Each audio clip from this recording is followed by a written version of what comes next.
நீங்க கிளம்பியாச்சு? ஆமாப்பா, ஊருக்கு போறோம். செஞ்சி, திருவண்ணாமலை மாவட்டம் அப்படித்தானே? தான் போறோம். மவ வீட்டுக்கு போறேன். கல்யாணத்துக்கு அப்போ போயிட்டு வந்தது, அப்புறம் இப்பதான் கிளம்பிருக்கோம். வந்துடுவேன், திங்கள் செவ்வாயில வந்துடுவோம். அதுக்குள்ளார போயிட்டு வந்துடுவோம். ஒரு விசேஷத்துக்கு போயிட்டு பாப்பாவையும் பார்த்துட்டு வந்துடலாம். இப்போ 3:30 மணி ட்ரெயினுக்கு கிளம்புறோம். நைட்டு போய் சேர்ந்துருவோம்னு நினைக்கிறேன்.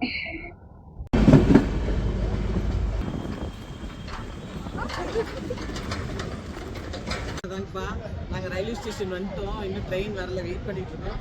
இந்த ட்ராலி புதுசாக வாங்கினது, அதனால வந்து இவ கொஞ்ச நேரம் வச்சு ஒரு ஃபோட்டோ எடுத்துட்டா, அவ கொஞ்ச நேரம் வச்சு ஒரு ஃபோட்டோ எடுத்துட்டா, நானும் கொஞ்ச நேரம் வச்சு ஒரு ஃபோட்டோ எடுத்துட்டு